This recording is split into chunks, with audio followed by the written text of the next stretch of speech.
दोस्तों नमस्कार। Colonel Ajay CO Ajay astro money group first global astro finance digital channel से आपसे मुखातिब होता हूं। आज 6 जुलाई सन 2023 रात्रि 8 बजे। दोस्तों शाम के समाचारों में आपका सभी का हार्दिक स्वागत, अभिनंदन। दोस्तों कुछ तकनीकी कारणों से हम आपको वीडियो नहीं दे पा रहे हैं, इसलिए ऑडियो शो के जरिए आपसे मुखातिब होता हूं। दोस्तों इससे पहले हम आगे चलें, कुछ महत्वपूर्ण खबरें हम चर्चा करेंगे।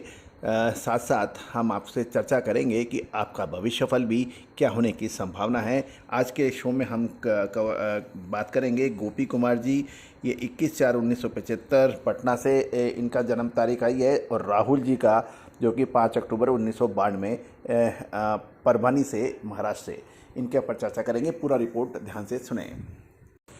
दोस्तों खबर निकल के आ रही है कि अल नीनो का इफेक्ट अब खरीफ नहीं रबी की फसलों पर भी पड़ सकता है। एक अग्रणी अर्थशास्त्री का कहना है कि यदि इस वर्ष अल नीनो का आगमन जल्दी होता है तो खरीफ के साथ साथ आगामी रबी सीजन में भी फसलों का उत्पादन प्रभावित हो सकने की संभावना है। रबी सीजन में गेहूं, सरसों, चना, मसूर, मटर व जौ सहित अनेक अन्य फसलों का उत्पादन होता है। इसमें जीरा और धनिया जैसी मसाला फसलें भी शामिल है। जहाँ तक खरीफ सीजन की बात है, उसमें धान, अरहर, सोयाबीन, कपास, गन्ना, बाजरा का ज़्यादा उत्पादन होता है। उड़द, मूंग, मक्का, ज्वार, मूंगफली आदि की खेती भी खरीफ और रबी दोनों सीजन में मानी जाती है। खबर निकल के आ रही है कि अल नीनो मौसम चक्र के आगमन का अभी तक कोई स्पष्ट लक्षण या प्रमाण सामने नहीं आया है, लेकिन आशंका बनी जाती है कि इसका असर लगभग 6 महीने तक जोरदार प्रभाव में रहता है। इसका मतलब यह है कि यदि जुलाई महीने में इसका आगमन हुआ तो दिसंबर जनवरी तक इसका असर रह सकता है, और तब तक लगभग 90% से अधिक क्षेत्र में रबी की फसलों की बिजाई हो जाती है। अक्टूबर से जनवरी तक का समय रबी की फसलें बिजाई एवं प्रगति के लिए अत्यंत महत्वपूर्ण होता है। इस और अवधि में मौसम का अनुकूल होना बहुत आवश्यक होता है, अन्यथा फसलों को नुकसान हो सकता है। रबी सीजन में खाद्यान्न, अनाज प्लस दलहन का उत्पादन बढ़कर खरीफ फसलों के उत्पादन के आसपास पहुंच गया है, और राष्ट्रीय अर्थव्यवस्था के साथ कृषि एवं ग्रामीण क्षेत्रों की अर्थव्यवस्था का विकास में भी इसका महत्वपूर्ण योगदान रहता है। लाखों किसानों की आजीविका का ये स्रोत माना जाता है। अल नीनो की आगमन की प्रबल संभावना बन रही है, जिसमें ऑस्ट्रेलिया, दक्षिण एशिया, दक्षिण पूर्व एशिया, लैटिन अमेरिका के अनेक देशों को गंभीर खतरा हो सकता है। इसमें Bharat, Indonesia, Malaysia, Thailand, Vietnam एवं ब्राजील शामिल है। भारत में अल नीनो के आगमन पर बरसात की कम होने की परंपरा रही है। तो दोस्तों ये एक महत्वपूर्ण जानकारी है जो हम अजय एस्ट्रो मनी गुरु के चैनल से आपके माध्यम से आप तक प्रस्तुत कर रहे हैं। अब हम चर्चा करेंगे भारत की आज 6 जुलाई को पूरे देश में कितनी आवक रही। सोयाबीन की आवक 2,25,000 बोरी की बताई जा रही है। इसमें मध्य प्रदेश की 1,50,000, महाराष्ट्र की 55,000 और राजस्थान की 12,000 बोरी है, और अन्य राज्यों को मिला के 8,000, कुल मिला के 2,25,000 बोरी की आगमन की खबर है। सोयाबीन की एवरेज प्राइसेज को देखें तो मध्य प्रदेश में 4800 से 4950, और प्लांट के भाव 4950 से 5,050 के भाव रहे।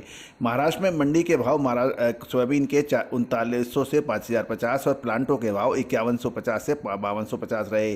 राजस्थान में सोयाबीन की मंडियों के भाव 4750 से 4,950, और प्लांट के भाव 5,000 से 5,050 रहे। महाराष्ट्र में सोया प्लांट के जो भाव है, अकोला दयाल 5225, नागपुर तानिया 5125, और शालीमार 5175 के भाव हैं। स्नेहा 5200 रुपये के भाव हैं, और आबिस राज नांदगांव 5150 के भाव हैं। अब हम चर्चा करेंगे सरसों की।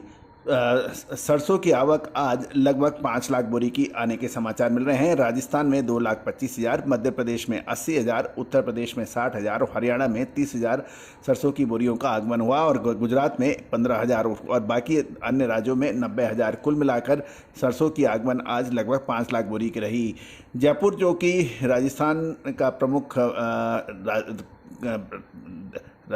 शहर है, राजधानी है, और वहाँ सरसों के भाव 5575 रहे।